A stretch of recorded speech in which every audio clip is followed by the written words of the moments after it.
So today we will talk about kidnapping from lawful guardianship. Now this is a very nuanced section, so we should talk about it right now. Now, Section 361 says whoever takes or entices any minor under 16 years of age if male, under 18 years of age if female, or any person of unsound mind out of the keeping of lawful guardian of such minor or person of unsound mind without the consent of such guardian is said to kidnap such minor or person from lawful guardianship. यहाँ पे essential चीज़ें क्या हैं, nuances कहाँ पे हैं, takes और इंटाइसेस पे हैं. मार्क करिए उसको. एज मार्क कर लीजिए जो मेल के लिए दी गई है, under 16 for male, under 18 for female, और अनसाउंड माइंड के पर्सन के लिए कोई भी एज डिफाइन नहीं की गई है. और फिर ये मार्क कर लीजिए out of the keeping of lawful guardianship and without consent. ये वर्ड्स मार्क होने चाहिए आपकी बेयर एक्ट में. फिर एक्सप्लेनेशन देखते हैं क्या कहती है. The words lawful guardian in this section include any person lawfully interested with the care and custody of such minor or other person. So far so good. Next we come to exception.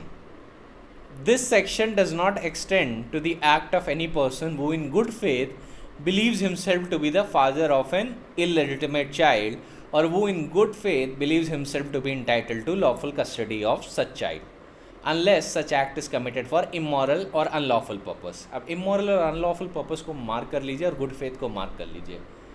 Now let me tell you something regarding the exception कि India में parental kidnapping का law नहीं है जैसे कि New Zealand, UK और USA में है.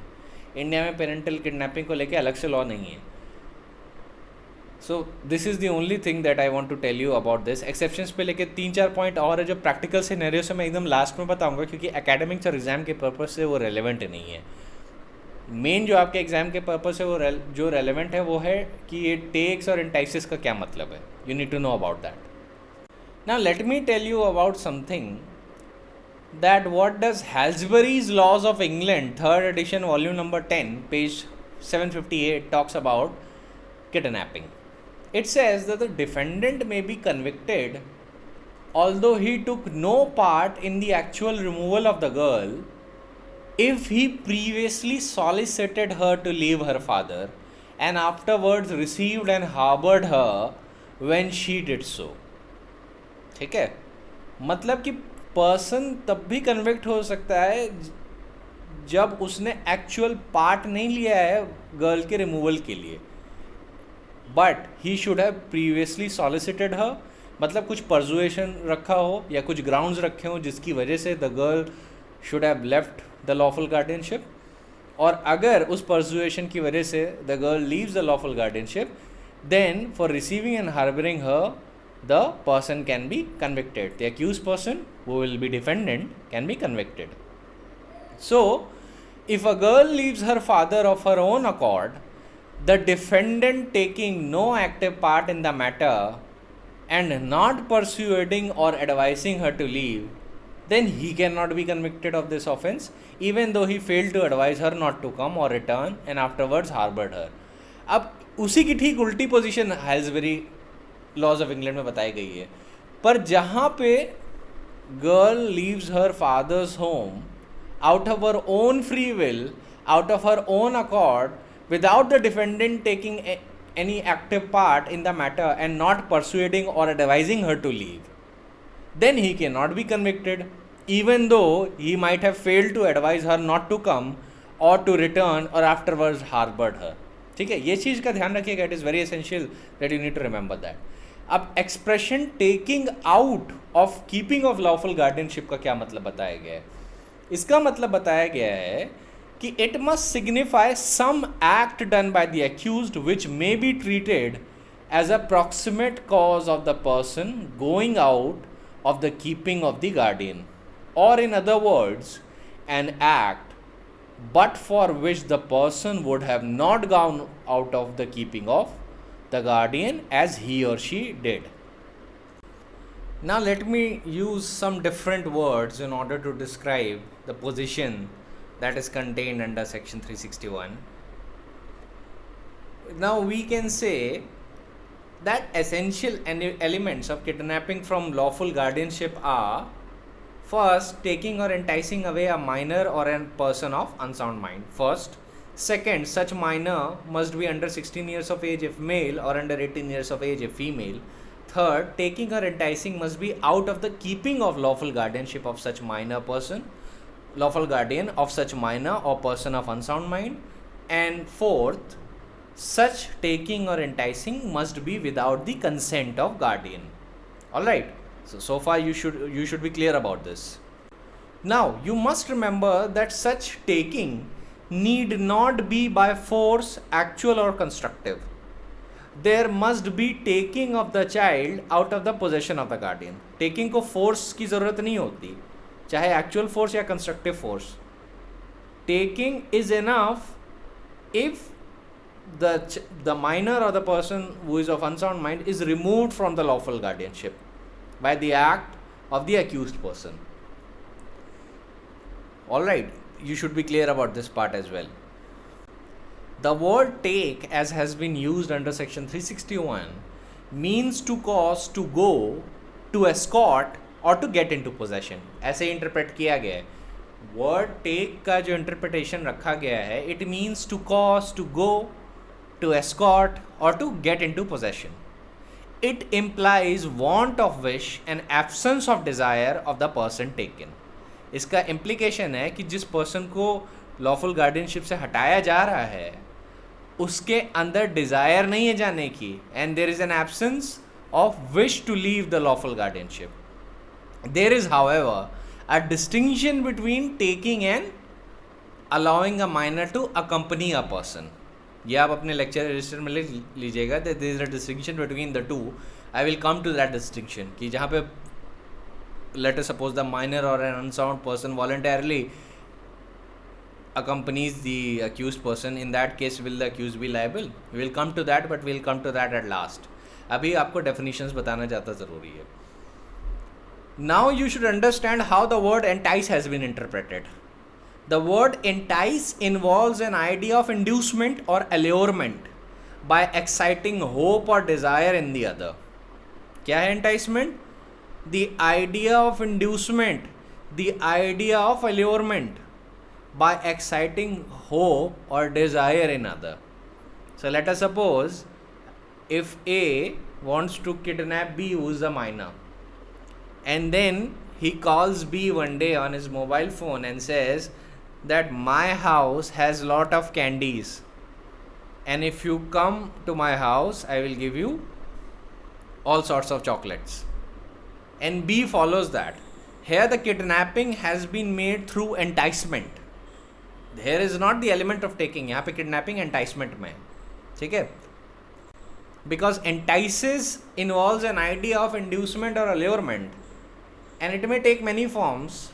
It is difficult to visualize and describe it exhaustively, but some of them may be quite subtle, depending on their success, on the mental state of the person at the time when the inducement is intended to operate. Now you must understand one more thing, that the idea of inducement doesn't get exhausted on a single statement. It could be that accused may work the enticement immediately, or it may cause a continuous enticement and gradual persuasion or allurement to the victim. He may do that कि वो धीरे धीरे induce कर रहा है, धीरे धीरे वो एंटाइस कर रहा है, वो ये कर सकता है. ज़रूरी नहीं है कि एक ही स्टेटमेंट पे उसको हो जाना चाहिए. कभी कभी इंड्यूसमेंट और allurement takes a lot of time. वो ये दोनों ही टर्म्स जो हैं ये एंटाइसमेंट के अंदर आते हैं. So the idea of enticement may either work immediately, or it may create a continuous and gradual but imperceptible impression culminating after some time in achievement of its ultimate purpose of successful inducement. The offense of kidnapping from lawful guardianship is complete when the minor is actually taken from lawful guardianship. The act of taking is not, in the proper sense of the term, a continuous act. When once the boy has actually been taken out of the keeping, the act is a completed one. Continuous offense ये नहीं होता, ये भी याद रखिएगा. Bare act में लिख लीजिए, kidnapping is not a continuous offense. It's a complete offense the moment the minor has been taken out of the lawful custody. Now, enticement is an act of the accused by which the person kidnapped is induced of his or her own accord to go. ठीक है, ये enticement उस idea को envisages करता है जहां पे accused एक ऐसा एंटाइसमेंट करे या ऐसा इंड्यूसमेंट या अलोरमेंट क्रिएट करे जिसकी वजह से जो पर्सन किडनैप्ड है ना वो खुद अपनी मर्जी से अक्यूज्ड के पास आए. Remember, enticement will always have inducement और अलोरमेंट. So it is not necessary that the taking or enticing should be shown to have been by the means of force of fraud. Prosecution के लिए बिल्कुल भी ज़रूरी नहीं है कि उसे force या fraud दिखाना पड़े for the purpose of taking out of lawful guardianship. वहाँ पे ये दिखाना पड़ेगा कि यहाँ पे enticement था या यहाँ पे taking के elements present थे. And enticement also need not be confused to any single form of allurement as well. Anything which is likely to allure the minor girl would be sufficient. Now similarly, where a minor kidnapped is a girl under 18 years of age, then it will not be a defense that the accused did not know the age of the girl, that she was under 18, or from her appearance or conduct she appeared to have attained the age of 18 or over. ये आपको R versus Prince का ratio याद होना चाहिए. इस case में strict liability लगती है. किडनैपिंग फ्रॉम लॉफुल गार्डियनशिप के केस में स्ट्रिक्ट लाइबिलिटी लगती है. Where a minor kidnapped is a girl under 18 years of age, it is no defense that the accused did not know the girl to be under 18, or that from her appearance or conduct she appeared to have attained the age of 18. There is an essential distinction between taking and enticing. The mental attitude of the minor is immaterial in the case of taking when an accused takes the minor with him, whether he or she is willing or not. The act of taking is complete on the condition when the act of taking is complete, the condition is satisfied. But the word entice involves an idea of inducement or allurement. One does not entice another unless the latter attempts to do a thing which he or she would not do otherwise. Now let me give you an illustration of enticement. ये जो definition लेकिन मैंने अभी तक बताई है, ये definition important है, इसको याद कर लीजिएगा. एग्जाम में as it is quote करेंगे तो मैक्सिमम नंबर मिलेंगे enticement और taking का. ठीक है, एक बार फिर बता दे रहा हूँ कि the word enticement involves an idea of inducement or allurement, and the word takes means to cause, to go, to escort, or to get into possession. It implies the want of wish or an absence of desire of the person taken. ठीक है, इस बात को ध्यान रखिएगा, very essential. Now let me tell you an illustration. Let us suppose there is a girl named Garima, ठीक है, and there is a boy named Ramesh. Now Garima's age is 17 years, Ramesh's age is, let us suppose, 25 years. Now Garima is madly in love with Ramesh. Now problem is that Garima's father comes to know about this relationship, and one day he takes her mobile phone and thrashes her. Garima becomes really distraught that she is unable to talk to her lover anymore. So one day what happens is that she emails Ramesh that what is the condition at her home. Ramesh gives an email back to Garima and says that if she leaves the house, then they will both leave the state and they'll get married in the state of Tamil Nadu. Let us suppose that both of them reside at Amritsar, and they say that they will leave the state of Punjab and they will go and reside at Tamil Nadu, where Ramesh will also look for employment and they will live happily ever after. Now on the basis of this email, Garima actually leaves her home. What offense has Ramesh committed? Of course, kidnapping from lawful guardianship. Garima is under the age of 18 years. But by what method has Ramesh taken her out of the position of lawful guardianship? Here there is an idea of enticement. Here there is an idea of inducement and allurement. तो ये entice की category के अंदर आएगा. ठीक है, be very particular about that.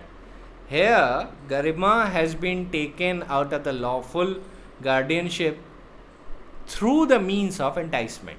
ठीक है, क्योंकि वहाँ पे मेन चीज़ क्या थी, ईमेल में क्या लिखा था रमेश ने, यही लिखा था ना कि अगर तुम वहाँ से आ जाओगी तो हम लोग तमिलनाडु में जाके बस जाएंगे, शादी कर लेंगे etcetera, and I look for employment there and will live happily ever after. So what does it signify? It signifies an idea of inducement, an idea of allurement. In that situation, here is the case of kidnapping. Remember, Garima is under age of 18 years, and even the fact that Garima and Ramesh are in love will not favor with the court at all. Court will see the law and will apply it as it is. Now let me give you a real case on this topic. That is Thakur Lal Vadagama versus State of Gujarat. It is a very important case. You need to quote it in exam. It is a locus classicus. और जब आप इस case को जब भी quote करेंगे तो the examiner will know that you are aware about this situation. दो केस हैं जो लोकस क्लासिकस हैं. एक Thakur Lal Vadgama versus state of Gujarat और एक है S Varadarajan versus state of Maharashtra. ये दोनों लोकस क्लासिकस हैं. S Varadarajan versus state of Madras. ये दोनों केसेस लोकस क्लासिकस हैं. लेकिन S Varadarajan versus state of Madras एक दूसरे पॉइंट पे है, किडनैपिंग से रिलेटेड है, लेकिन वो उस पॉइंट से रिलेटेड है कि there is a distinction between taking and allowing a minor to accompany a person. इस पॉइंट से थोड़ा बहुत ज़्यादा रिलेटेड है, तो उसको मैं बाद में बताऊंगा. पहले मैं इसका इलस्ट्रेशन दे दूँ. सो Thakur Lal Vadgama versus state of Gujarat में क्या हुआ, एक चीज़ याद रखिएगा. ठाकुर लाल वदागम्मा क्या हैं? अपेलेंट हैं सुप्रीम कोर्ट के सामने. तो इसके फैक्ट्स क्या हैं? Appellant had come into contact with the family of Mohini, a minor girl. ठीक है, यहाँ पे इन पे एलिगेशन था किडनैपिंग का, that he has kidnapped a girl name Mohini. He developed relationship with the parents of Mohini to such an extent that he used to take both Mohini and her parents to foreign trips and used to spend lavishly by staying in hotels. So he was a businessman and used to spend lavishly on both Mohini and her parents. He also used to present Mohini various articles as gift. Then one day, mother of Mohini found the appellant at the bed of Mohini along with Mohini herself. At that, the mother of Mohini rebuked the appellant a lot, and the father of Mohini also rebuked the appellant as well. The accused, on other hand, swore that he always treated Mohini as his own daughter. Thereafter, the appellant accused continued to meet Mohini secretly and used to exchange letters. So, in her letters to appellant, Mohini wrote incidents of rebuking by her mother and the incidents of beating. The appellant gave indication that he would keep her with him permanently. इस बात पे ध्यान दीजिएगा. Letter में ये दिख गया था कि appellant accused gave an indication that he would keep Mohini with her permanently. At this, she left her father's house and went straight to the appellant's factory. The appellant made her write letters to her father, the superintendent of police, and to the accused complaining of ill treatment by her parents. ये जब वहाँ पे पहुँच गई तो appellant accused ने ये letters लिखवाया कि एक सुपरिटेंडेंट ऑफ पुलिस को लिखो, एक अपने फादर को लेके लिखो और एक मुझे रेफ़र करके लिखो कि you are living home because of the ill treatments of your parents. After that the appellant kept her in garage of his bungalow for 2 days and made sure that presence of Mohini was concealed from everyone else. इनका conviction trial court ने सीधे ही कर दिया. अब high court ने इनका conviction upheld किया. इसकी वजह से ये जो अपेलेंट थे सुप्रीम कोर्ट पहुँचे. सुप्रीम कोर्ट ने क्या कहा? Supreme court said that the object of this section seems as much to protect the minor children from being seduced for improper purposes as to protect the rights and privileges of guardians having lawful charge or custody of their minor wards. The gravamen of this offence lies in taking or enticing a minor under the ages specified in this section. All right, यहाँ पे ये बताया कि gravamen of this offense lies in taking or enticing a minor under the ages specified in this section. अब उसके बाद supreme court ने words का डेफिनेशन दिया. The use of the word keeping in context connotes the idea of charge, protection, maintenance and control. Further, the guardian's charge and control appears to be compatible with the independent action and the movement of the minor. The guardian's protection and control of the minor being available wherever the necessity arises. On plain reading of this section, the consent of minor who is taken or enticed is wholly immaterial. मतलब जिस minor को अगर let us suppose you kidnap him, तो उसकी consent immaterial होती है. साथ ही साथ कोर्ट ने बोला now it is necessary that taking or enticing must be shown to have been caused, but it is not necessary for the prosecution to prove that taking or enticing has been caused by the means of force or fraud. Persuasion by the accused person which creates willingness on the part of the minor to be taken out of the keeping of the lawful guardian would be sufficient to attract this section. ये main point है. Persuasion by the accused person which creates willingness on the part of the minor to be taken out of the keeping of lawful guardian would be sufficient to attract the section. फिर supreme court ने वही definition दी जो मैंने अभी आपको lecture की शुरुआत में बताई. The expression used in section 361 IPC is that whoever takes or entices any minor. The word takes does not necessarily involve or connotes the taking by force, and it is not confined only to the use of force, actual or constructive. वो कहते हैं कि take word में जो use हुआ है section 361 में उसमें फोर्स आता है, पर सिर्फ फोर्स नहीं आता, बहुत सारी चीज़ें आते हैं. The word merely means cause to go, to escort or to get into possession. No doubt it means physical taking, but not necessarily by the use of force or fraud. The word entice seems to involve the idea of inducement and allurement by giving a rise to hope or desire in other. यहाँ पे other कौन है? यहाँ पे other minor है. फिर Supreme Court says that this can take many forms, and it is difficult to visualize and describe exhaustively. Some of them may be quite subtle. This may work either immediately or it may create continuous and gradual but imperceptible impressions culminating after some time in achieving the ultimate purpose of successful inducement. The two words takes and entices as used in 361 are, in our opinion, intended to be read together so that each takes to some extent of its color and contents from the other. The statutory language suggests that if the minor leaves her parental home completely uninfluenced by any promise, offer or inducement emanating from the guilty party, then the latter cannot be considered to have been committed the offence defined under section 361 IPC. But if the guilty party has laid a foundation by inducement, allurement or threat, etc., and if this can be considered to have influenced the minor or weighed with her in leaving the guardian's custody or keeping and going to the guilty party, then prima facie it would be difficult for the accused to plead innocence on the ground that the minor had voluntarily come to him.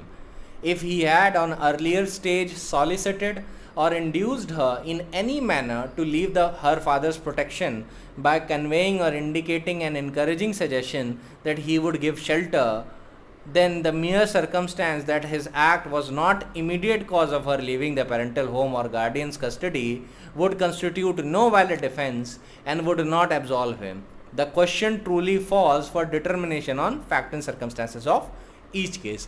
अब मैं चाहता हूँ कि आप इस case को याद रखिएगा, ये केस बहुत इंपॉर्टेंट है. डेफिनेशन भी वो वही दे रहा है जो मैंने आपको शुरुआत में बताई.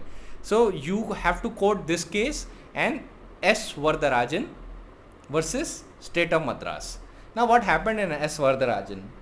In S. Vardarajan, a minor girl who was on the verge of attaining majority herself telephoned the accused person to meet her, and finding him waiting with a car, got into that car of her own accord and uh, and left to some destination with her. So she voluntarily left her parents' home, and there was no inducement from the side of the accused person.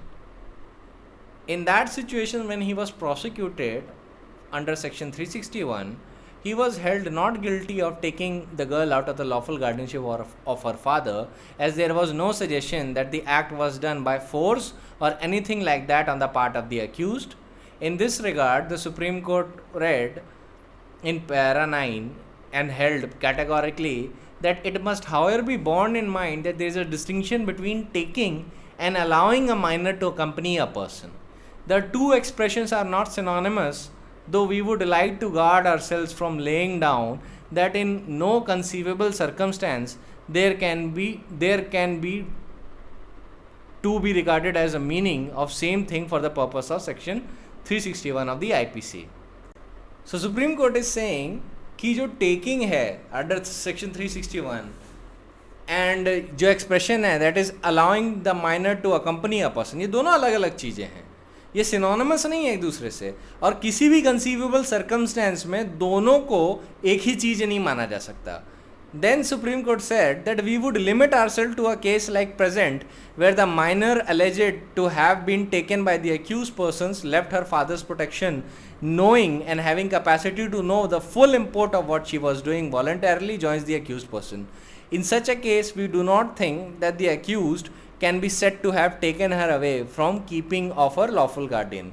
Something more has to be shown in the case of this kind, and that is some kind of inducement held out by the accused person or an active participation by him in the formation of an intention of the minor to leave the house of the guardian. So this is the second most important case that I want you to quote. S. Vardarajan versus State of Maharashtra.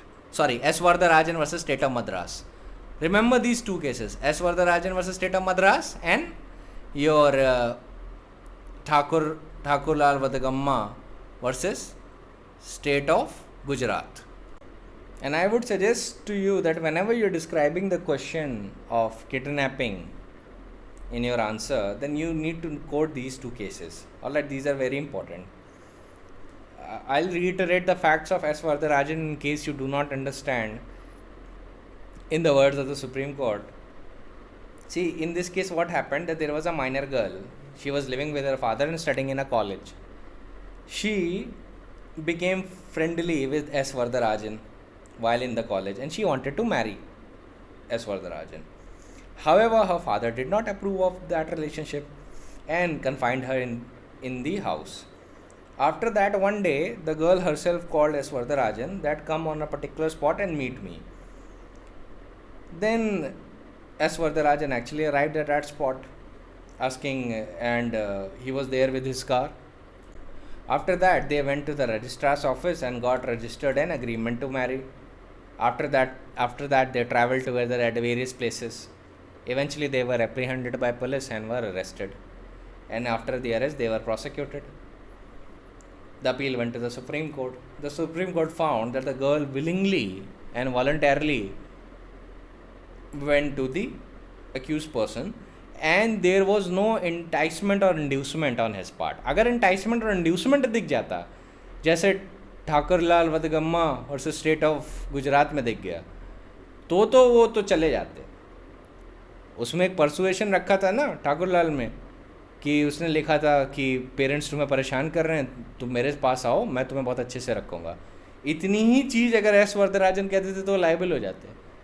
But इसमें लड़के ने कोई भी active part नहीं निभाया था. अगर इसका जरा सा भी एक्टिव पार्ट कोर्ट को दिख जाता, he would have been convicted. But since there was no active participation involved and there was no direct act from his side, neither there was persuasion or inducement from his side or allurement, hence he was not held liable for section 363. 363 में 361 का punishment है, ये बात याद रखिएगा. अभी हम charge में बताते हैं ना कौन सा चार्ज लगा और किस में पनिशमेंट हुआ किस में पनिशमेंट नहीं हुआ. We always talk about the section which punishes a particular act, और इन केस ऑफ 361 जो ऑफेंस डिफाइन करता है उसका पनिशमेंट है 363 में. These were the positions of law हमेशा याद रखिए, प्रिंसिपल ऑफ लॉ जानने के बाद आप उसको फैक्ट्स पे अप्लाई करते हैं, and then you decide that what way the decision should go. Facts जो हैं, फैक्ट्स आपने एक बार देख लिया, उसके बाद जब आपने लॉ का प्रिंसिपल जब आप उस पर अप्लाई करेंगे, देन यू वुड रियलाइज़ कि इस सिचुएशन में प्रॉपर डिसीजन क्या आना चाहिए। ठीक है, that is only after the application of law that you will understand. इसलिए लॉ का प्रिंसिपल बताना सबसे ज़्यादा ज़रूरी होता है। अब आपको ये सारी चीज़ें समझना इलस्ट्रेशन के बेसिस पे है।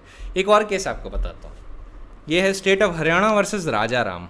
अब इसमें दो अक्यूज्ड पर्सन्स हैं, याद रखिएगा, एक है जय नारायण और एक है राजा राम। अब जो जय नारायण था, उसको एक दिन वो जिस लड़की को किडनैप करना चाहता था, उसके फादर की यह मदद करता था, ठीक है, काम में। And one day he saw the girl and he was love struck, so he tried to seduce the girl, but the girl at first instance never succumbed to such seduction. After that, he persuaded her to accompany him, and he promised to give her good clothes, food and everything she wanted. कुछ नहीं हुआ उसके बाद भी। फिर he asked his friend Raja Ram to persuade and bring her to a pre-arranged place at one night. राजा राम ने क्या किया? Raja Ram sent his daughter who was the friend of that girl and asked her to fetch her to his house so that he could take her to Jainarayan and hand her over to him. This happened, and when the girl arrived at the house of Raja Ram took her to Jainarayan at the pre-decided place. What happened? Both of them were convicted for section 363, kidnapping from lawful guardianship.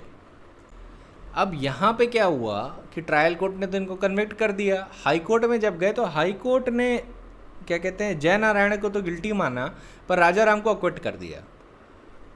State of Haryana गया supreme court पे appeal पे। अब सुप्रीम court ने वही definitions देखी जो मैंने अभी आपको बताई। अब एक पॉइंट ये लिया था राजा राम ने अपने डिफेंस में कि जो लड़की थी, she came to her house on her own free will with his daughter, and she did not resist or made any fuss about the incident when I tried to take her to Jai Narayan, and that he neither induced her or allured her to come to that place. In fact, when he informed that he was taking her to Jainarayan, the girl was also very forward in approach. By that I mean that she wanted to go to that place. Now the Supreme Court said one thing, that first of all, the consent of minor is immaterial first. Then said that forwardness on the part of the girl would not avail the person taking her away from being guilty of the offense, and if by moral force a willingness is created in the girl to go away with the former, the offense would be committed unless her going away is entirely voluntarily, without any moral force or inducement or allurement created by the accused person. So in the present case, Supreme Court said that fact clearly established the guilt of the accused person. The action of the accused was that the proximate cause of the girl going out of her father's keeping, but for his persuasion she would have not gone out of the house. Persuasion क्या किया था राजा राम ने? अपनी daughter को भेजा था कि उसको persuade करके यहाँ पे लेके आओ। तो वही बोला कि had it not been for your persuasion, had it not been for you sending your daughter to persuade her and to bring it to your house, then she wouldn't have left the house in the first place.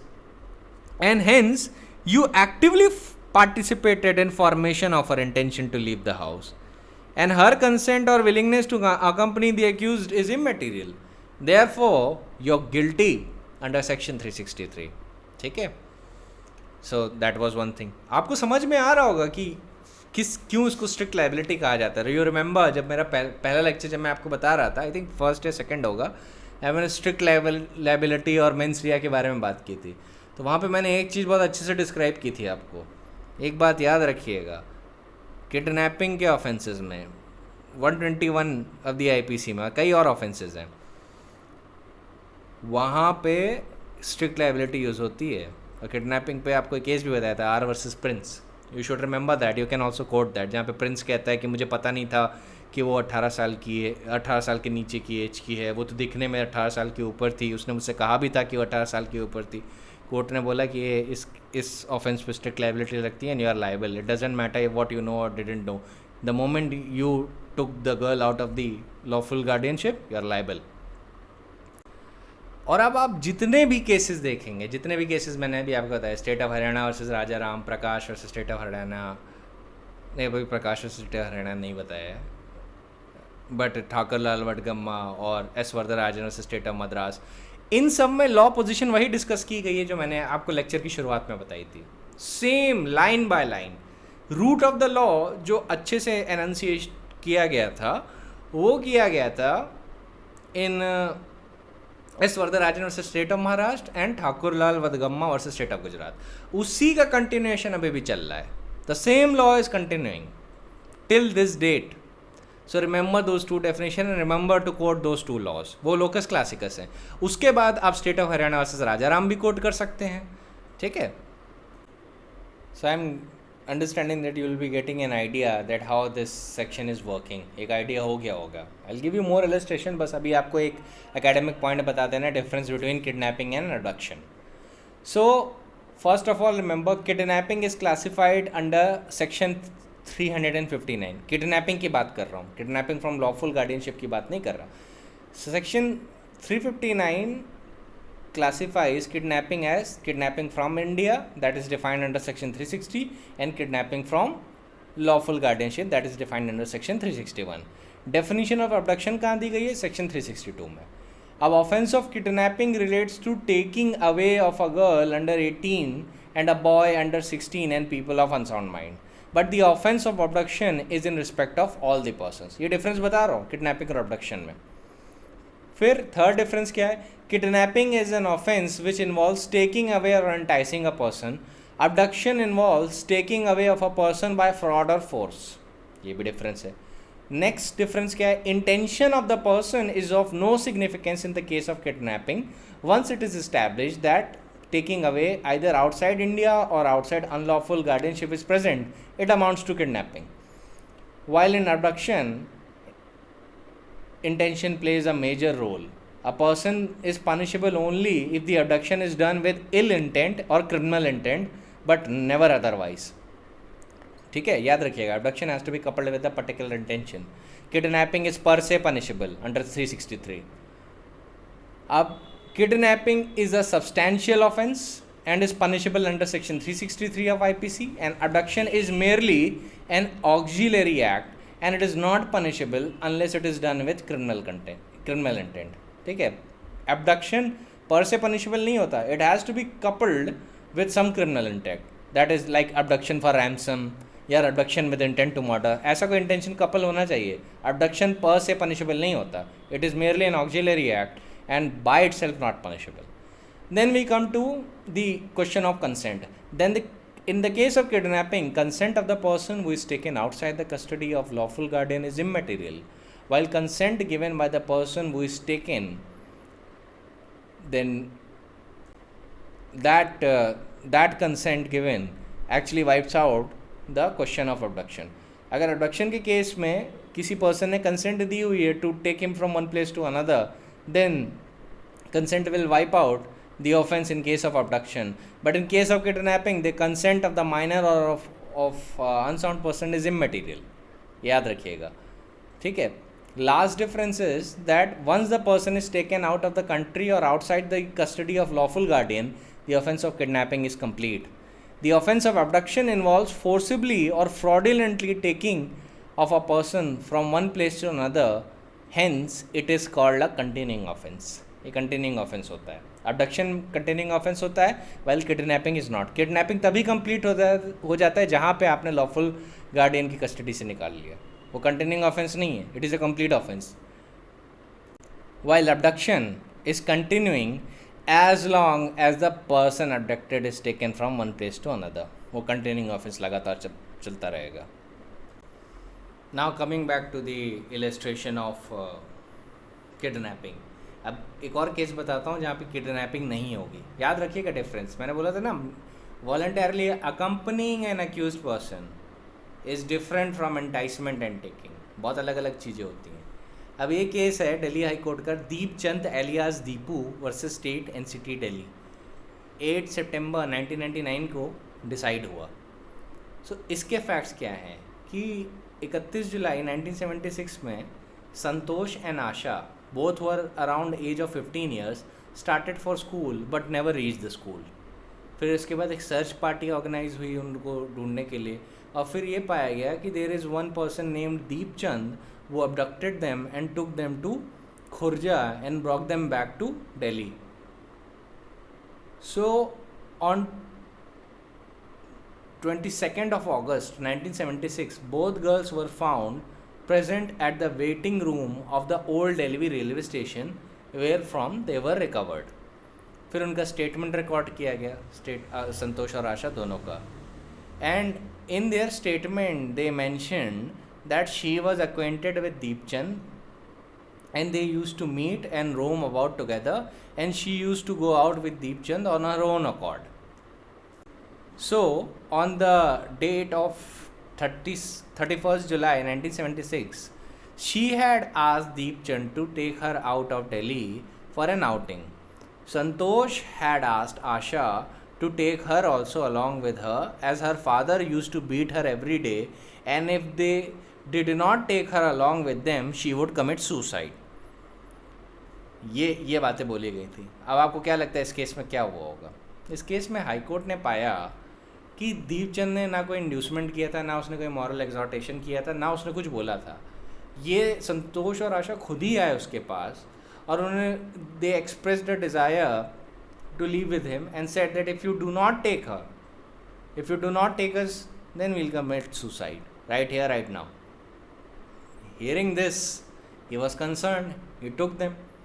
In that case, this was not called a case of kidnapping. यहाँ पे पूरी तरीके से voluntarily accompany किया था, ठीक है? So that is also not called kidnapping. और illustration आपको देता हूँ क्योंकि I want you to make sure you understand. ये section complex है पर depth नहीं है इसमें ज़्यादा. It is complex but lacks depth. Now imagine a scenario, there is a girl of 17 years, she is studying in class 12th and is under the care and protection of her parents. Then she has a criminal intimacy with a shopkeeper who is running a shop nearby her house. One day the girl left her house and went to the shopkeeper and asked him to take her away permanently. The shopkeeper took her away to several places. Later he was prosecuted for section 363 जहाँ पे 361 और section 360 का punishment है. What do you think will happen in this case? क्या conviction होगा? The answer is no.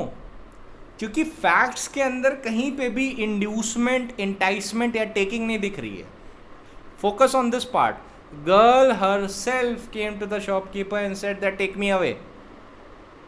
Alright, and you must remember, the essence of section 361 requires taking an enticement, some form of allurement, incitement or moral force, exhortation that should be present, or taking, which is not just confined to force, it includes many other elements. Take and incitement एक साथ पढ़ने चाहिए. They have to be read conjointly, अलग अलग नहीं पढ़े जाएंगे, conjointly पढ़े जाएंगे. But you must also remember that a person cannot be convicted for this offense even though he failed to advise her not to come or to return and afterwards he decided to harbor her, if he has not made any incitement, allurement or in any way incited the minor. ये बात याद रखिएगा. सिर्फ इस बात के लिए वो कन्विक्ट नहीं हो जाएगा कि उसने माइनर को बोला कि नॉट टू कम, या ये नहीं बोला कि late us suppose minor arrived at his place and said कि नहीं वापस चले जाओ, या इसलिए वो कन्विक्ट हो जाएगा कि उसने हार्बर किया है, इसलिए नहीं कन्विक्ट होता. इन सारी चीज़ों के लिए वो कन्विक्ट नहीं हो सकता. It has to be shown by the prosecution that there was an element of taking or enticement present. ये दिखाना होगा. Either moral force, either inducement, either allurement, ये सारी चीज़ें दिखाना होगा। फोर्स वाला तो समझना बहुत आसान है कि ज़बरदस्ती उठा के ले गए, तो उसमें तो दिमाग ही नहीं लगाना होता।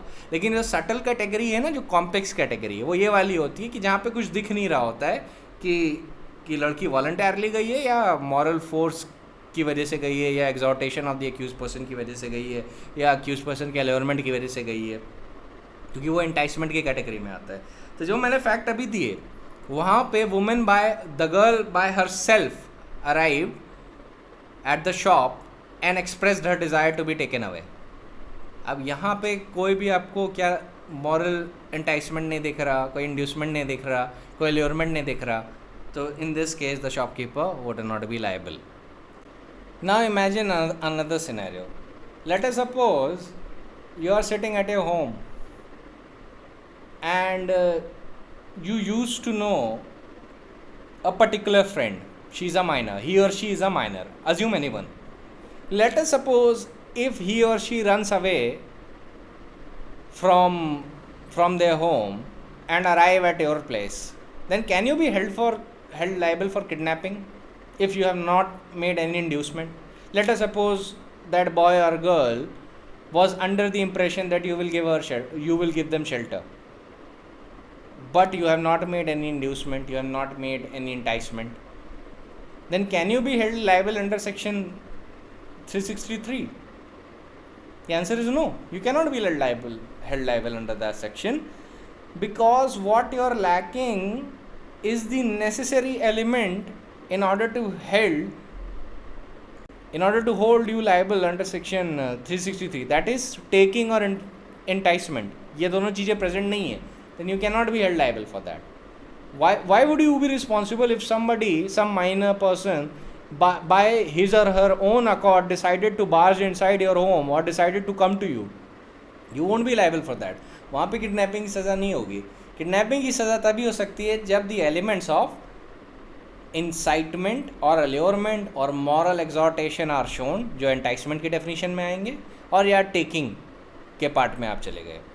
अब टेकिंग के पार्ट में तो फोर्स से उठाना भी आ जाता है, लेकिन it is not just confined to force, it is confined to many other things. ठीक है, इसमें बहुत सारी चीज़ें आती हैं।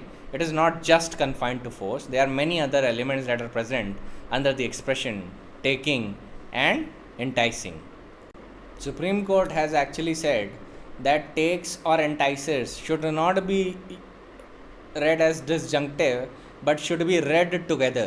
अब सुप्रीम कोर्ट ने इंटरप्रिटेशन किया तो you have to follow, they have to be read together and they have to be read conjointly.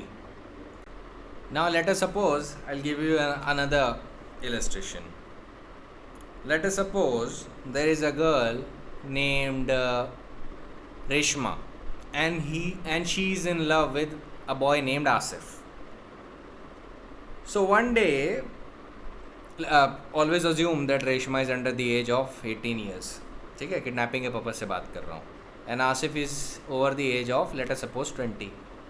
So one day, Reshma decides to elope with Asif. So she calls Asif and expresses her desire to marry him. Asif agrees. And then together they form a plan as to how Reshma will leave her home and how they will travel to other places and destination. Alright. And in pursuance of that plan, Reshma actually leaves her home. Now, can Asif be held liable for kidnapping? The answer would be yes. Because Asif actually participated in the commission of that crime. See, Asif would have not been held liable if Reshma by her own accord executed her own plan.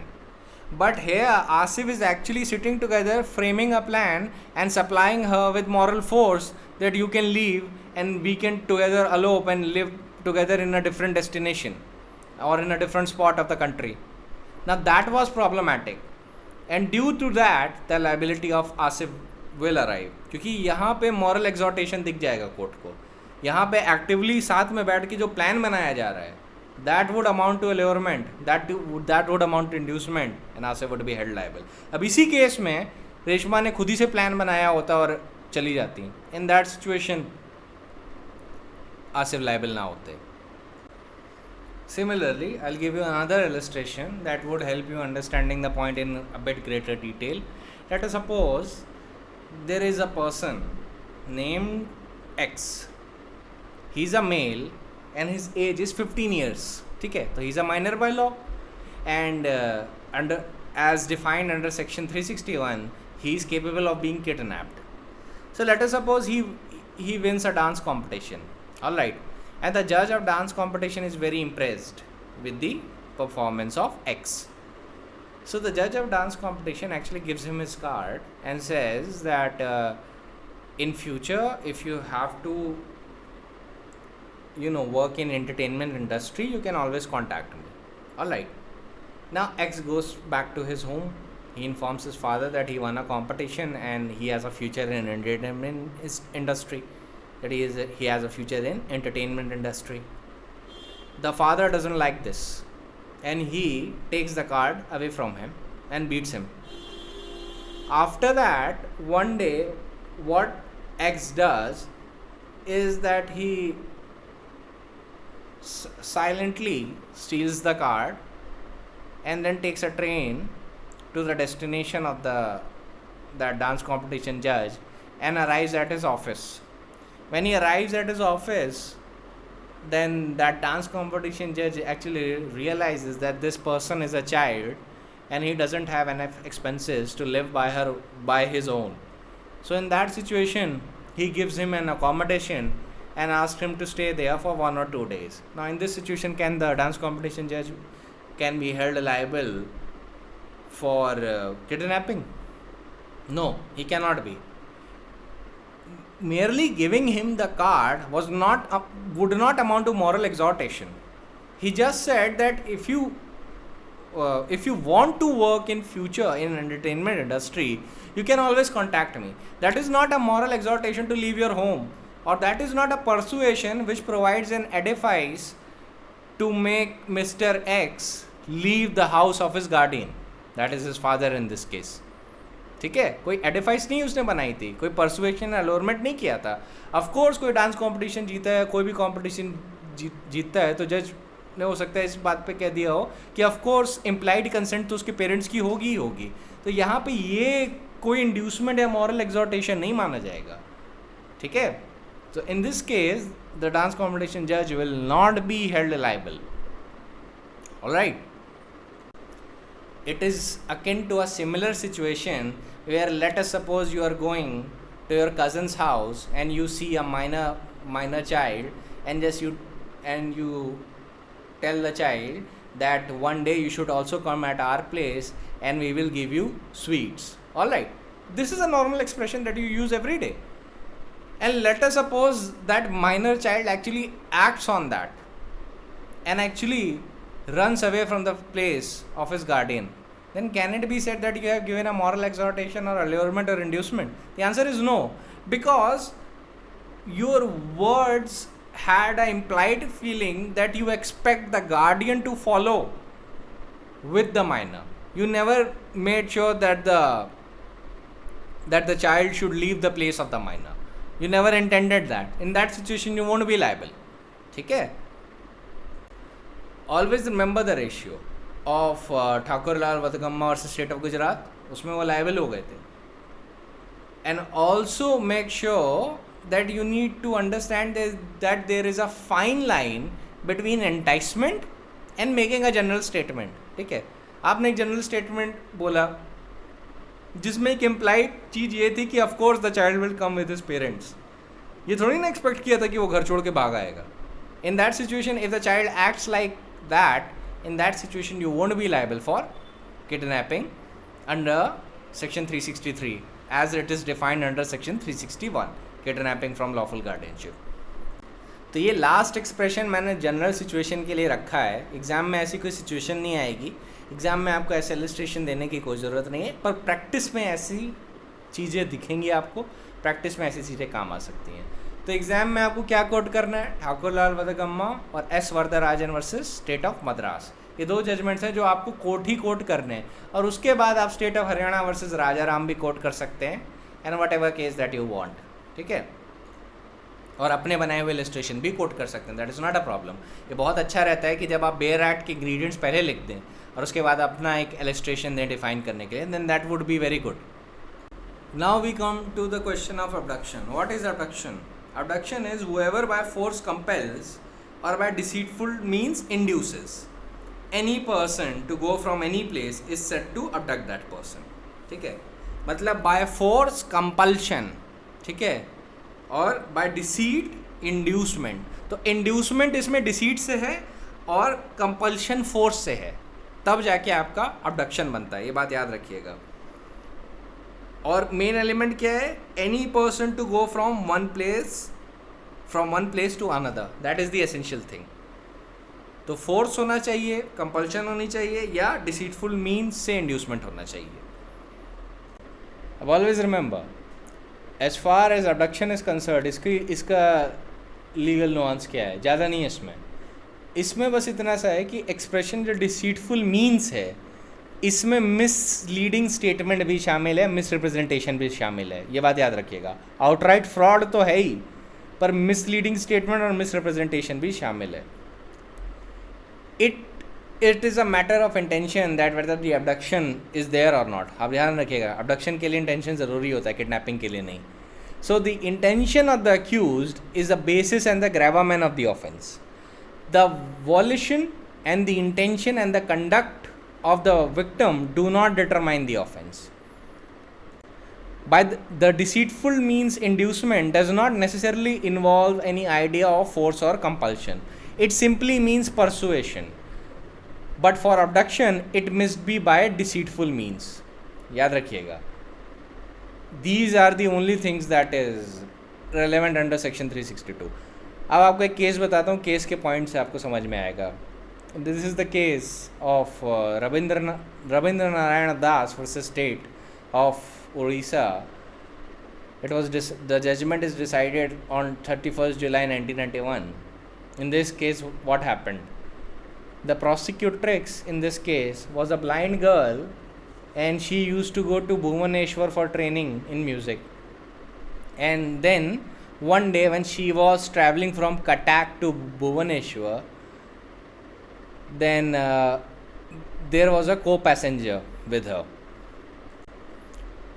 So when the prosecutrix got down from the bus, the co-passenger and the prosecutrix took a rickshaw to go to her destination.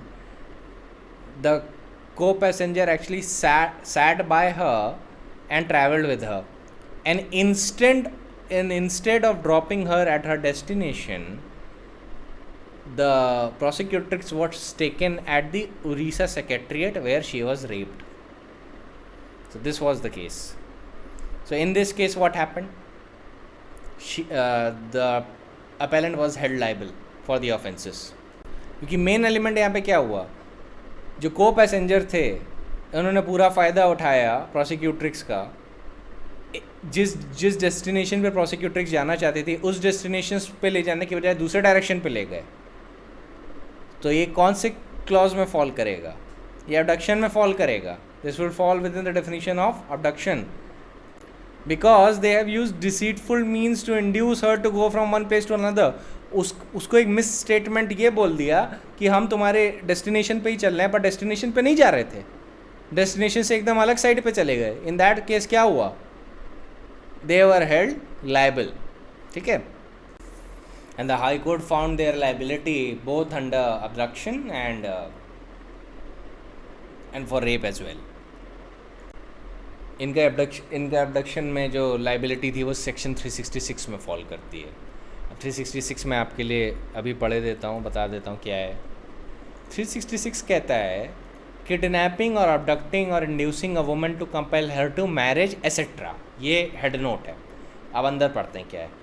Whoever kidnaps or abducts any woman with the intent that she may be compelled, or knowing it to be likely that she will be compelled to marry a person against her will, or in order that she may be forced to seduce to illicit intercourse, or knowing to be likely that she will be forced to seduce to an illicit intercourse, इसी clause में conviction हुआ था, then he'll be punished with the imprisonment of either description of a term which may extend to 10 years and shall also be liable to fine. And whoever by means of criminal intimidation as defined in this code, or by the abuse of authority, or by any other methods of compulsion, induces any woman to go from any place with the intent that she may be, or knowing it to be likely that she will be forced or seduced to illicit intercourse with another person, shall be punished as aforesaid. तो ये सारी चीज़ें इसके अंदर आती हैं 366 के अंदर. किडनैपिंग भी आता है, अबडक्शन भी आता है. और इनका कन्विक्शन किस चीज़ में हुआ था? ये जो इलिसिट इंटरकोर्स वाला क्लॉज है उसके अंदर और रेप वाले क्लॉज के अंदर. वैसे तो देखिए, ये तो मैं आपको बहुत एक्यूरेटली बता रहा हूँ. हाई कोर्ट और कोर्ट्स इतना डिफरेंस नहीं क्रिएट करते, वो सीधे बोलते हैं किस सेक्शन में लायबल हो. आप भी इतने डीप में मत जाइए, आपको डीप में जाने की कोई ज़रूरत नहीं है. You can just be aware about the section जिसमें कन्विक्शन हो रहा है, दैट इज़ इट. उससे ज़्यादा कुछ डरने की ज़रूरत नहीं है. अब लेट अस सपोज एक सिचुएशन आपको देता हूँ. क्या एक अनकॉन्शियस पर्सन का अबडक्शन हो सकता है? क्या कोई पर्सन जो बेहोश है उसको अबडक्ट किया जा सकता है? ना लेट अस सपोज एक सिचुएशन ऐसी आ जाती है जहाँ पे एक आदमी के सर पे हॉकी मार के उससे पहले बेहोश कर दें और फिर उसको गाड़ी में बंद करके एक दूर दराज की डेस्टिनेशन पे ले जाएं, वहाँ पे उसका मर्डर कर दें. नाउ यहाँ पे अबडक्शन होगा या नहीं होगा? अबडक्शन की क्राइटेरिया सेटिस्फाई हो रही है, क्योंकि देखिए डिसीटफुल मीन्स करने के लिए तो आदमी को कॉन्शियस रहना चाहिए, तो वो तो है नहीं. और फोर्स और कंपल्शन तो तब यूज़ हो सकता है जब वो कॉन्शियसली उस पर आप यूज़ कर रहे हैं, उसको पता है कि उसके ऊपर यूज़ किया जा रहा है. तो क्या अनकॉन्शियस पर्सन को अबडक्ट किया जा सकता है? आंसर है हाँ, किया जा सकता है. ये फोर्स की डेफिनेशन में आएगा. ठीक है, बात बस इतनी सी है कि जब भी आप कोई ऐसा कंडक्ट करेंगे, let us suppose you beat a man and make him unconscious, put him in a car and take him to some other destination and get him murdered, then that is what? इसमें कौन कौन से offences बन रहे हैं? यहाँ पे grievous hurt का बन रहा है, मर्डर का बन रहा है, ठीक है. यहाँ पे रॉन्गफुल कन्फाइनमेंट का भी बन रहा है. गाड़ी में बंद करना क्या हुआ? रॉन्गफुल कन्फाइनमेंट हुआ. फिर जब आप उसे उस डेस्टिनेशन पे ले गए जहाँ पे आदमी एक्चुअली मर्डर हो गया, वहाँ पे वो आदमी जाना ही नहीं चाहता. तो कॉन्शियस होते हुए भी जब वो उस डेस्टिनेशन पे नहीं जाना चाहता था, तो अनकॉन्शियस होते हुए भी कोर्ट ये मानेगा कि if the victim never wanted to proceed in that direction, if the victim never wanted to go to that particular place, even then it would be considered as abduction, and it doesn't matter if the person was unconscious. अब मैं ये चीज़ें जो आपको बता रहा हूँ ये किसी पर्टिकुलर केस को ही लेके बता रहा हूँ. And this is a case of supreme court of Subhash Krishnan versus state of Goa. 17 अगस्त 2012 को डिसाइड हुआ. अब इसमें सुप्रीम कोर्ट ने फैक्ट्स ऐसे ही थे जो मैंने अभी आपको बताया. सुप्रीम कोर्ट ने ये बोला कि deceit involves tricking away of an individual from reality. Unconsciousness paralyse the mental faculties of the victim and freezed his perception as regards to the place. Virtually, the victim thereafter was tricked away from reality while in unconscious state and made to go to another place. That would amount to an abduction. सीधे बोल दिया supreme court ने. अब इनका punishment कहाँ पे हुआ होगा? क्योंकि आप जानते हैं अबडक्शन तो बिना इंटेंट के पनिशेबल नहीं है. तो इसमें जो इंटेंशन पाया गया था वो 364 का पाया गया था. Kidnapping or abducting in order to murder. That is, whoever kidnaps or abducts any person in order that such person may be murdered or may be so disposed of as to be put in danger of being murdered shall be punished with imprisonment for life or rigorous imprisonment for a term which may extend to 10 years and shall also be liable to fine. अब illustration है, A kidnaps Z from India intending or knowing to be likely that Z may be sacrificed to an idol. A has committed the offence defined in this section. Illustration B है, A forcibly carries or entices B away from his home in order that he may be murdered. A has committed the offence defined in this section. तो मैंने case के basis पे ही आपको section समझा दिया. ऐसे आपका माइंड प्रैक्टिकल भी रहता है और आपको थियोरेटिकल नॉलेज तो रहती ही रहती है. अब kidnapping and abduction for ransom की भी थोड़ी बात कर लेते हैं. 364A की, इसमें भी कोई नुआंस नहीं, स्ट्रेट फॉरवर्ड है ये काफ़ी. अब एक चीज़ आप सोचिए, इसमें एक ही कॉम्प्लेक्स पार्ट है जिसका आंसर लोगों को ज़्यादातर नहीं पता. मैं वो आपको अभी बताए दे रहा हूँ कि अगर मान लीजिए अबडक्टर्स ने जिस पर्सन को अबडक्ट किया है उससे ही फिरौती मांग रहे हैं और बाद में उसको लेटर सपोज मर्डर कर देते हैं, तो क्या offence of kidnapping for ransom साबित होगा या नहीं होगा? अब इस क्वेश्चन को ध्यान में रखिएगा, ठीक है? ये क्वेश्चन को ध्यान में रखिएगा और अब हम पढ़ते हैं सेक्शन 364A। 364A कहता है kidnapping for ransom etcetera, whoever kidnaps or abducts any person or keeps a person in detention after such kidnapping or abduction and threatens to cause death or hurt to such person, or by his conduct gives rise to a reasonable apprehension that such person may be put to death or hurt, or causes death or hurt to such person in order to compel government or any foreign state or international intergovernmental organization or any other person to do or abstains from doing any act or to pay a ransom, shall be punishable with death, imprisonment for life, and shall also be liable to fine. तो यहाँ पे ये जो शब्द है ना, in or and compels any person or any other person to do or abstains from doing any act or to pay ransom, इससे कुछ लोगों को ये इम्प्रेशन जाता है कि फिरौती आपको किसी और से मांगनी होती है, तभी 364 का ऑफेंस कंप्लीट होता है। अब ये सवाल था सुप्रीम कोर्ट के सामने मलेशी वर्सेस स्टेट ऑफ कर्नाटका में 15 सितंबर 2004 को डिसाइड हुआ। तो सुप्रीम कोर्ट ने इस सवाल का जवाब कैसे दिया? सुप्रीम कोर्ट ने कहा, to attract a provision of section 364A, what is required to be proved is first that the accused kidnapped and abducted the person, and second, kept him under detention after such kidnapping and abduction, and third, that the kidnapping or abduction was for ransom. It cannot be laid down as a straitjacket formula that the demand for payments has to be made to a person who ultimately pays. By way of illustration, it can be said that a rich businessman is abducted and he is told for his release that his family members have to pay a certain amount of money, but the money actually belongs to the person abducted.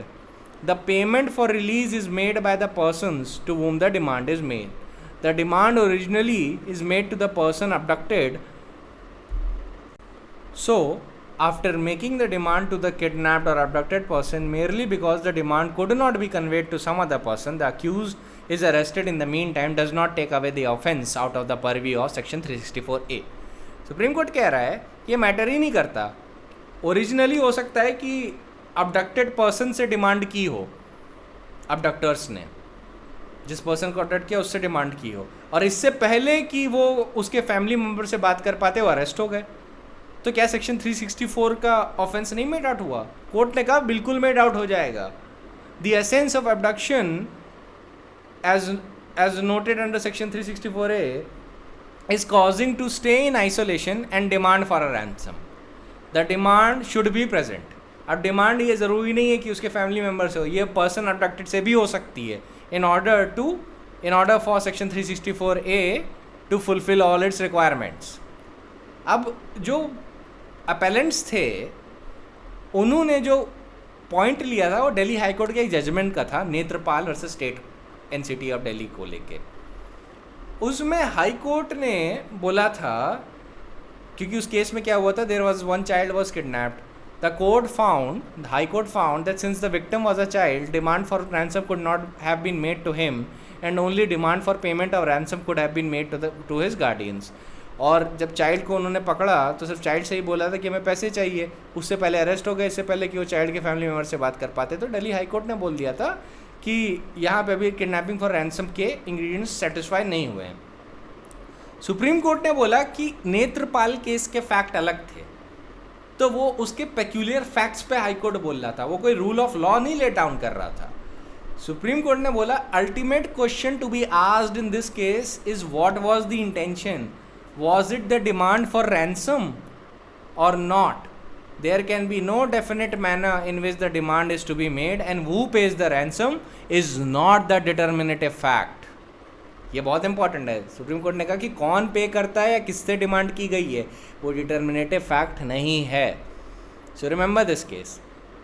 ये practically होगा, exam में कोई आपसे नहीं पूछेगा। Exam में आपको सिर्फ 364A का पॉइंट याद रखना है कि 364A के इंग्रेडिएंट क्या है। कुछ क्वेश्चंस पे केस लॉज आते हैं और कुछ क्वेश्चंस पे सिर्फ बेयर एक्ट से काम चल जाता है। ये वो सेक्शंस हैं जिसमें बेयर एक्ट से काम चल जाता है। किडनैपिंग फ्रॉम लॉफुल गार्डियनशिप को छोड़ के जितनी भी चीज़ें हैं उससे बेयर एक्ट से ही काम चल जाएगा, ठीक है। ना मुझे टेम्परेरली वापस सेक्शन 361 पे आना है, क्योंकि मैंने एक्सप्लेनेशन थोड़ा बात के लिए रखा था। अब तो आप बेसिक चीज़ें समझ गए हैं जो आपके एग्ज़ाम के पर्पज़ के लिए पूरी तरीके से सफिशिएंट है। अब मुझे आपको एक और चीज़ बतानी है, एक बड़ी इंटरेस्टिंग चीज़ है, एक्सप्लेनेशन। अब 361 की एक्सप्लेनेशन पे गौर करिए। वो कहती है the words lawful guardian in this section includes any person lawfully interested with care और कस्टडी ऑफ सच माइनर और अदर पर्सन। इसका मतलब समझा देता हूँ क्या है, इलस्ट्रेशन के पर्पज़ से ही आप समझेंगे। लेट अस सपोज पेरेंट्स हैं, पेरेंट्स के पास माइनर की कस्टडी है। अब पेरेंट्स ने क्या किया, जो चाइल्ड है वो स्कूल को दे दिया, ठीक है, कि भाई स्कूल में जाके बच्चा पढ़ेगा। अब क्या हुआ कि जब चाइल्ड स्कूल में था तो किडनैपर आया और ये बता के कि मैं इसका लॉफुल गार्डियन हूँ, लेट अस सपोज चाइल्ड को किडनैप करके ले गया।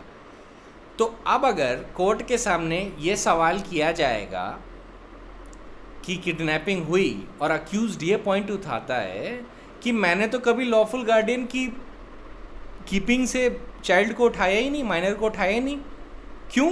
क्योंकि चाइल्ड था ही नहीं लॉफुल गार्डियन की कीपिंग में। लॉफुल गार्डियंस तो पेरेंट्स थे और दे आर नॉट लॉफ, और उनकी कस्टडी में चाइल्ड उस वक्त नहीं था, चाइल्ड था स्कूल की कस्टडी में। तो तब उस सिचुएशन में एक्सप्लेनेशन केयर कर लेती है, इस सिचुएशन को कवर कर लेती है और कहती है कि अगर गार्डियंस ने किसी भी पर्सन को लॉफुली इंटरेस्ट किया है care and custody of the minor, तो वो लॉफुल गार्डियन टेम्परेरली बन जाएगा। तो at that time the school was acting as what, lawful guardian who was entrusted with, lawfully entrusted by the actual guardian with the care and custody of the minor। तो ये माना ही जाएगा कि the kidnapper has taken the child out of the custody of the lawful guardian। ठीक है, ऐसी situation के लिए एक्सप्लेनेशन है। मैंने लास्ट के लिए इसलिए रखा था क्योंकि इस पर एक छोटा सा नुआंस है, उसको अलग से बड़ा चढ़ा के बताने का कोई फ़ायदा नहीं है। अब एक एक्सेप्शन को लेके बात कर लेता हूँ सेक्शन 361 के। एक चीज़ याद रखिएगा कि इंडिया में पेरेंटल किडनैपिंग लॉज नहीं है, ठीक है। इंडिया के अंदर पेरेंटल किडनैपिंग लॉज नहीं होते। पेरेंटल किडनैपिंग लॉज क्या होते हैं कि late us suppose custody battle चल रहा है हस्बैंड और वाइफ के बीच में, कोर्ट कस्टडी ऑर्डर करता है लेट अस सपोज वाइफ के फेवर में, late us suppose father is angry और वो चाइल्ड को ज़बरदस्ती किडनैप करके ले जाए अपने साथ कि मेरे साथ चलो। इन दैट सिचुएशन अगर ये यूके, यूएसए या न्यूजीलैंड में हो गया तो ये पेरेंटल किडनैपिंग कहलाएगी और फादर वुड बी जेल्ड, ठीक है। इंडिया में एज सच कोई एक्सप्रेस पेरेंटल किडनैपिंग लॉ नहीं है।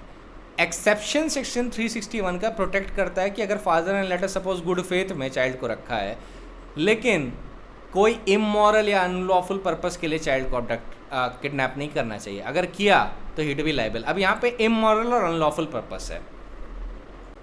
अब ये एग्जाम में नहीं आता पर प्रैक्टिकली आपको एक सिचुएशन बता देता हूँ। हाल ही में दिल्ली हाई कोर्ट ने एक जजमेंट दिया था, उसमें कस्टडी बैटल चल रहा था हस्बैंड और वाइफ के बीच में। इसी इलस्ट्रेशन से ही आप समझ जाएंगे। तो जो बच्चा था, डॉटर थी, सॉरी वो डॉटर थी, उसको लेके जब दोनों झगड़ा कर रहे थे पेरेंट्स कस्टडी बैटल के लिए, तो हाई कोर्ट ने जो कस्टडी थी वो मदर को दी। जो हस्बैंड था ही वॉज वेरी एंग्री। उसने क्या किया, चुपके से डॉटर को किडनैप किया, अपने पास ले गया, ठीक है। डॉटर तो उसी की थी तो डॉटर भी साथ में चली गई। You should know that the consent doesn't matter of the minor. वो सोचे कि मैं फादर के साथ जा रही हूँ, उसमें क्या गलत कर रही हूँ। फादर उसको दुबई ले गया, दुबई में जाके उसका रिलीजन और नेशनैलिटी चेंज करवा दी। When the high court came to know about it, the high court actually ordered the CBI to issue a red corner notice and to inform Interpol that this person is staying in Dubai and arrest him and bring him to India। ये arrest होके India लाए गए। अब high court ने इनको section 360 और section 361 के दोनों के वायलेशन में पाया और सेक्शन 363 में इनका कन्विक्शन किया। हाई कोर्ट ने बोला कि ये जो नेशनैलिटी और रिलीजन जो आपने अपनी डॉटर का चेंज किया है ना दुबई में, it shows that you committed an act with an immoral purpose and there was no good faith on your part, hence you are convicted under section 363। good faith lack कर रहा था इनका, जो 361 का एक्सेप्शन रिक्वायर करता है। और साथ में जो रिलीजन और नेशनैलिटी चेंज करने वाला पार्ट था उसको हाई कोर्ट ने क्या माना, इमोरल पर्पस माना। साथ में एक और बात बोली थी, इनको कंटेम्प्ट ऑफ कोर्ट की भी सजा हुई थी। बोला था you are also liable for the contempt of court because you went to Dubai and said that Indian courts are gender biased towards women and they do not consider males for anything. So in that situation, the High Court also considered it contumacious and said that we have, after hearing you, issued a custody order and you violated that, and you never only stopped at that, you also went to the court of Dubai during your extradition proceedings and actually tried to disparage and disrespect the courts in India and especially the Delhi High Courts. Especially the Delhi High Court in particular. In that situation, you are also liable for contempt. तो ये case था, इसमें liable हुए थे। अब exam के point of view से तो ये बिल्कुल भी रेलेवेंट नहीं है, प्रैक्टिस के पॉइंट ऑफ व्यू से बहुत रेलेवेंट है, ध्यान रखिएगा। वैसे भी अगर आप एक्स्ट्रा जानते हैं बाकियों से ज़्यादा तो इंटरव्यू और बाकी जगह पे आपका बहुत अच्छा इंप्रेशन पड़ता है, ठीक है। तो अच्छी जानकारी होना, प्रैक्टिकल जानकारी होना हमेशा आपके लिए अच्छा रहता है। अब एक चीज़ बताता हूँ आपको सेक्शन 366 के कंटेक्स्ट में, ये ट्राइबल कस्टम्स के कंटेक्स्ट में बताना है। कुछ ट्राइबल कस्टम्स ऐसे होते हैं ट्राइबल्स के बीच कि वुमेन को अबडक्ट करके शादी करना होता है। इस पे हाई कोर्ट ने बड़ा कैटेगोरिकली बोला है और यूनानिमस व्यू है हाई कोर्ट्स का सारे। ये है केस, मैं आपको एक इलस्ट्रेटिव केस दे देता हूँ, दत्ता प्रधान वर्सेस स्टेट ऑफ उड़ीसा। अब यहाँ पे एक कस्टम प्रेवलेंट था कांधा ट्राइब में, जिसमें एक रिकग्नाइज्ड फॉर्म ऑफ मैरिज ये था कि a young man forcibly takes away a young girl and after that they are married by the tribe. तो उन्होंने ये आर्ग्यूमेंट एडवांस किया क्योंकि इनके ट्राइब में कस्टम है, तो उनको 366 की, दैट इज़ किडनैपिंग और abduction with an intent to procure a marriage and be seduced to an illicit intercourse, उसके लिए दोषी नहीं ठहराया जा सकता क्योंकि उनका तो ट्राइबल कस्टम है। How can they be held liable for that? High court said you are liable for that क्योंकि पहली बात स्टैट्यूट ने कोई एक्सेप्शन आपके लिए नहीं बनाया है, और दूसरी बात ये कि जो कस्टम्स हैं they can never validate a crime. Customs कभी क्राइम को वैलिडेट नहीं कर सकते unless the statute itself has made a particular exception for that custom. High courts very categorically, very straightforwardly said that by no stretch of imagination a custom, if any, will legalize a crime according to the penal law of the land and go to the extent of compromising an action whereby a married woman is forcibly kidnapped from her lawful guardian and against her will, which is a punishable crime. Hence the appellant was convicted under section 366. On the same point is also a case of Kunwar Singh versus State of Madhya Pradesh. It was reported in 2013 Criminal Law Journal, and again Madhya Pradesh High Court said tribal custom of forced marriage are no defense to the charge of section 366 unless stated by the statute itself. तो ये भी एक point है, इसका याद रखिएगा। एक और पॉइंट याद रखिएगा, सब प्रैक्टिकल पॉइंट्स बता रहा हूँ। 366 is not a minor offence under section 376। Rape का माइनर ऑफेंस नहीं माना जाता 366। ये दोनों ऑफेंसेस डिस्टिंक्ट हैं और इनके इंग्रेडिएंट्स डिफरेंट हैं, ठीक है। ये ऑल्सो रिमेंबर, ये सीआरपीसी के पर्पस के लिए आपको बता रहा हूँ। Particularly in context of what section? In the context of section 222 CRPC, where the courts are entitled to convict a person if the minor offenses are proved in a bigger charge, ठीक है। So now we are primarily done with kidnapping and abduction. अब section का थोड़ा थोड़ा reading कर लेते हैं, मैं बता देता हूँ इसमें इंपॉर्टेंट क्या है। अब सेक्शन 363A को याद रखिएगा कि kidnapping or maiming a minor for the person of begging 363A में पनिशेबल है, इस बात को याद रखिएगा, ठीक है। अब यहाँ पे ये कि जहाँ पे कोई पर्सन किडनैप कर ले माइनर को विद द इंटेंशन कि the minor has to be used for begging, तो उसमें पनिशमेंट है 10 साल एंड ऑल्सो फाइन। लेकिन whoever maims a minor in order that the minor may be employed or used for the purpose of begging, तो वहाँ पे punishment है imprisonment for life and fine, ठीक है। फिर 363 के सबसेक्शन 3 में एक प्रिजम्पशन है that unless the contrary is proved, it would be presumed that the person who has employed or used the minor for the purpose of begging has obtained the custody of the minor in order that the minor might be employed or used for the purpose of begging. अगर वो lawful guardian नहीं है तो ये presumption apply करेगा. और ये शैल presumption है, इसका मतलब क्या है, कोर्ट को ये प्रिजम्पशन मेक करके रखना है, ठीक है, unless rebutted by the opposite side. अब इस सेक्शन में बेगिंग का डेफिनेशन दिया हुआ है. इसमें सॉलिसिटिंग और receiving arms in public whether under the pretense of singing, dancing, fortune telling, performing tricks or selling articles or otherwise, entering on any private premises for the purpose of soliciting or receiving alms, exposing or exhibiting with the object of obtaining or extorting alms any sore, wound, injury or deformity or disease, whether himself or any other person or of an animal, using a minor as an exhibit for the purpose of soliciting or receiving alms. A minor means in case of a male person under 16, in case of a female under 18 years of age. अब 364 पढ़ चुका हूँ, 364A भी पढ़ चुका हूँ, 365 देख लीजिए. Kidnapping or abducting with the intent to secretly or wrongfully confine a person. अगर ये इंटेंशन है to secretly or wrongfully confine a person तो पनिशमेंट होगा 7 साल एंड फाइन. 366 भी हो गया है. अब 366A में आपको क्या याद रखना है, सीधी सी सिर्फ एक चीज़ याद रखनी है. इसमें सवाल आएगा एज से, क्या एज दी गई हुई है प्रोक्यूरेशन ऑफ माइनर गर्ल के को लेके. 18 साल को मार्क कर लीजिए, ये याद रखिएगा. फिर importation of girl from foreign country, उसके लिए क्या एज दे रखी है, 21 साल. इसी पे सवाल आएगा. अब दोनों में इंटेंशन क्या है, 366A और 366B में दोनों में इंटेंशन एक है. It is with the intent that such girl may be or knowing it to be likely that she will be forced to be seduced to an illicit intercourse with another person, then the punishment follows. 366A में punishment है 10 years and fine और 366B में punishment है 10 years and fine. As का ही सवाल पे आपसे सवाल आएगा एग्ज़ाम में कि 366A में क्या एज दी गई है, 18 साल याद रखिएगा. 366B में क्या एज दे रखी है, 21 ईयर्स. फिर है 367 kidnapping or abducting in order to subject a person to grievous hurt, slavery etcetera. Whoever kidnaps or abducts any person in order that such person may be subjected to or may be disposed of as to be put in danger of being subjected to grievous hurt, slavery और unnatural lust. ये 3 चीज़ें mark कर लीजिएगा. Grievous hurt, slavery or unnatural lust, ये essence है. Or knowing it to be likely that he will be subject to or disposed of to such 3 things that as mentioned, then he shall be punished with imprisonment which may extend to 10 years and also fine.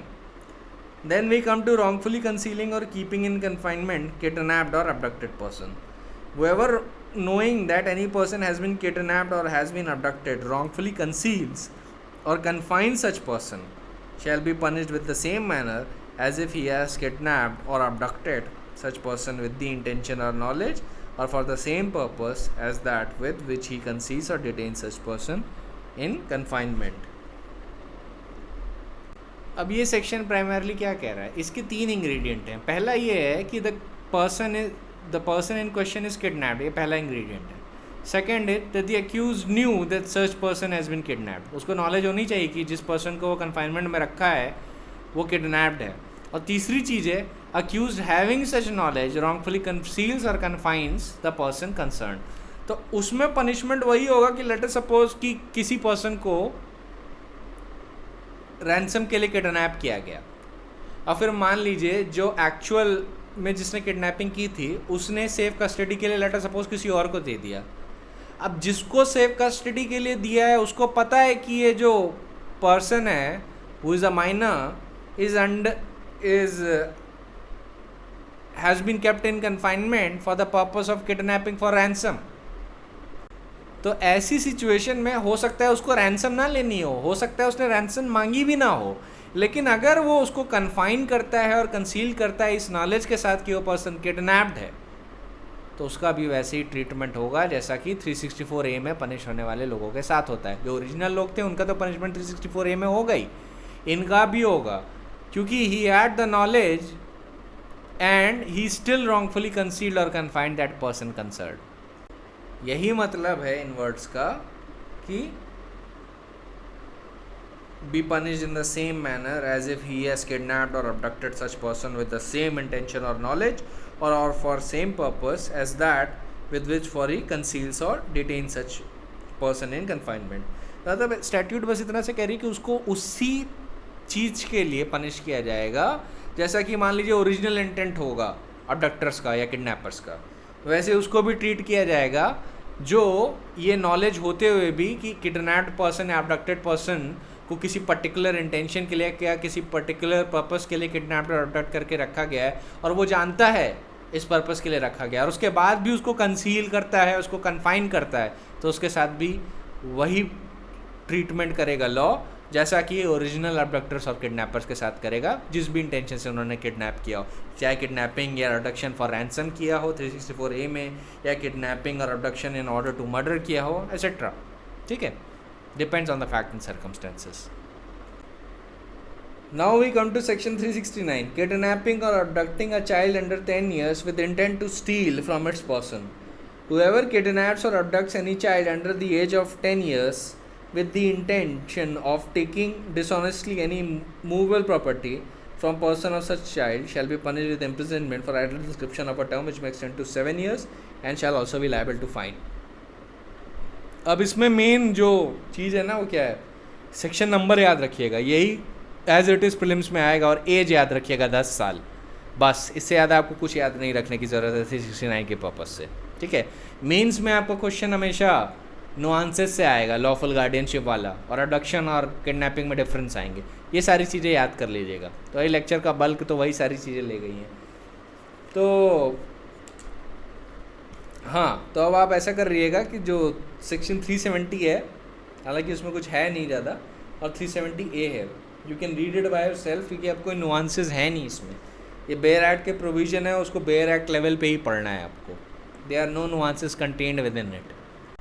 जैसे 370 को आपको short करके बता देता हूँ कि वो ever recruits, transports और हार्बर्स और ट्रांसफर्स और receives a person by using threat, force, abduction, or by practicing fraud, deception, or by abuse of power, or by inducement, he commits the offense of trafficking. अब अगर trafficking of person करता है तो he shall be punished for not less than 7 years but which may extend to 10 years and fine. अब trafficking जब वो एक से ज़्यादा पर्सन की करता है तो मिनिमम पीरियड ऑफ इम्प्रिजनमेंट 10 साल और इम्प्रिजनमेंट ऑफ लाइफ तक एक्सटेंड कर सकता है. अगर वो माइनर की ट्रैफिकिंग करता है तो मिनिमम सेंटेंस कितना होगा, 10 साल का, विच में extend to imprisonment for life. अगर वो एक से ज़्यादा माइनर की ट्रैफिकिंग करता है तो मिनिमम सेंटेंस होगा 14 साल का, विच में extend to imprisonment for life. अगर एक ही आदमी 2 या 2 से ज़्यादा बार, एक से ज़्यादा बार लेट अस सपोज कन्विक्ट हो जाता है for trafficking a minor on more than 1 occasion, then उसका सेंटेंस एक ही होगा, इम्प्रिजनमेंट फॉर लाइफ. और अगर पब्लिक सर्वेंट या police officer trafficking of minor में इन्वॉल्व है तो उसका पनिशमेंट क्या होगा, इम्प्रिजनमेंट फॉर लाइफ. ठीक है, ये सारी चीज़ें ध्यान रखिएगा. और ये कौन ट्राई करेगा ये offence, court of session. 370 court of sessions try करेगा. ये अमेंडेड सेक्शन है, 2013 क्रिमिनल लॉ अमेंडमेंट एक्ट से अमेंड हुआ है. तो ऐसे ही इन सारी चीज़ों को छोटा छोटा करना सीखिए. इतना बड़ा सेक्शन दिखने में है but in essence this is very small. Main चीज़ आपको क्या याद रखनी है, 370 का फर्स्ट पार्ट और एक्सप्लॉयटेशन में आपको बस ये ध्यान में रखना है, याद नहीं करना है, ध्यान में रखना है कि उसके अंदर इंक्लूसिव है physical exploitation, sexual exploitation, slavery or practices similar to slavery, servitude or forced removal of organs. और इस for the purpose of trafficking consent of the victim immaterial मानी जाती है. ठीक है, ह्यूमन ट्रैफिकिंग के केसेस के लिए है सेक्शन 370, तो इसको याद रखिएगा. ये भी बेयर एक्ट के लेवल का है, इस पर आपको कोई क्वेश्चन नहीं आना एग्जाम से, बस ये ज़्यादा से ज़्यादा बेयर एक्ट के लेवल से आ जाएगा, इस पर कोई नुआंस नहीं कंटेंट है. स्ट्रेट फॉरवर्ड लेवल पे जानिएगा इसको. वैसे ही offences against the human body आपका प्राइमरली ख़त्म हो गया. Now offences against human body में कोई भी नुआंस सेक्शन नहीं है जिसके अंदर कॉम्प्लेक्सिटी भी हो, कॉम्प्लेक्सिटी भी नहीं रह गई है. So your offenses against the human body is done. Now next week we'll start with offenses against the property. and after that we'll see what else we can do. ठीक है, so that is it for today.